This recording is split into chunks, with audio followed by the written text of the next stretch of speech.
We need to be careful when we have data, especially data about individual humans or households.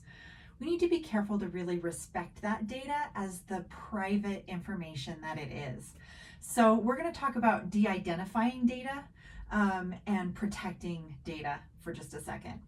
So a lot of times when you gather data, you start out with identifying information. This isn't always the case, and you can gather data anonymously, and then you don't have this problem at all from the beginning.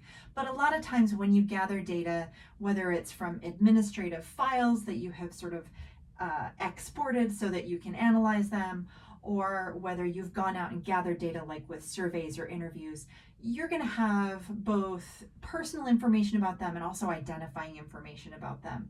So in this example, we have a data set where we have the names of individuals in an organization, we have their ages, their retirement status, their satisfaction with their retirement package, and the type of retirement package that they chose. While each of those people might not consider that information super sensitive, there might be people who are actually sensitive about their age or their retirement status or how they feel about the retirement package that the company has offered them, or the type of retirement package that they chose. This can be really personal information, and having identifying information in the same data set makes these folks really vulnerable. If somebody got their hands on this information, that could be really sensitive for these individuals. So we want to make sure that we protect the data. First thing you want to do is you want to make sure that you keep data, especially data that has identifiers in it, in safe places. So you want these to be encrypted if possible. You want to be aware of the security levels that are associated with shared file folders, for example. And you want to keep the data as private as possible, especially, again, when it's identified data. Now, in some cases, there's publicly available data that's just posted everywhere, but usually you'll notice that data doesn't usually have people's names associated with it.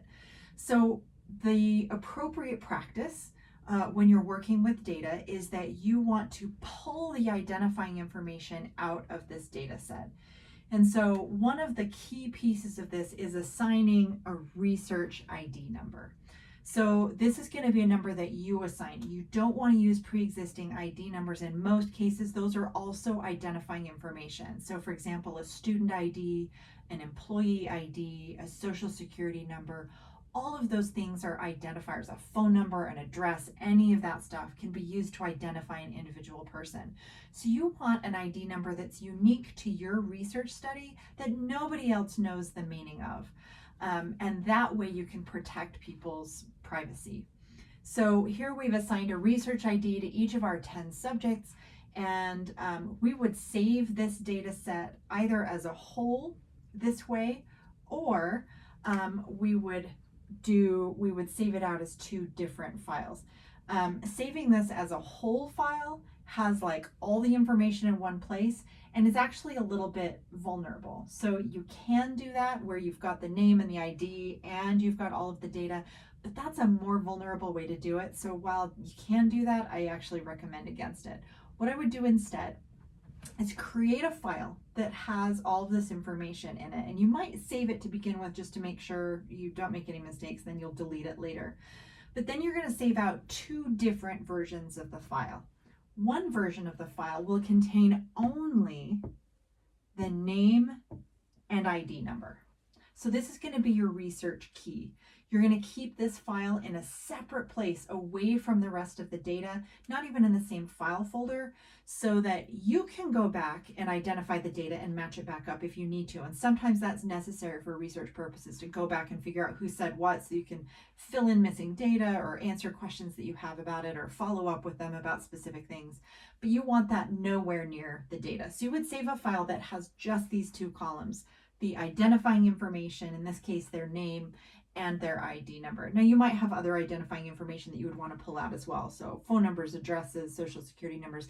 In most cases, you just don't even need that information at all, so you can just delete it. But you do want to have some kind of identifier, and you want it to be a unique identifier. So if we had like more than one Ava in our data set, this wouldn't be a unique identifier, and that would be problematic. So that's where some of that other identifying information like ID numbers from an organization can come in handy. In any case, now we have our research key, identifier key file that we can put somewhere else. And then the second version of the file that we would save would have only the ID and the rest of this information. So it would not include the name. So now this data set without the name, and in fact, now that we know we've saved out a separate key, we can delete the names from this data file. And if we saved a version of the file that had everything in it, we can delete that one once this is saved and verified as well. Now this is our data set that we're going to work with. These numbers don't actually identify people unless you have our research key, which we have encrypted and saved somewhere else. So now this is no longer super sensitive data because I don't know whose responses each of these answers are. This is just data out there. Now, if I'm in the organization, I could probably go and figure out, okay, who do I think is the 81-year-old? And oh, wow, they're not very satisfied with their retirement package and they chose package one. So you want to be careful. This is an ethical choice that you make to not try to go and identify people. But if your data set is large enough, and if you have pulled out the identifiers, generally speaking, this is a much safer form of the data and protects people's privacy.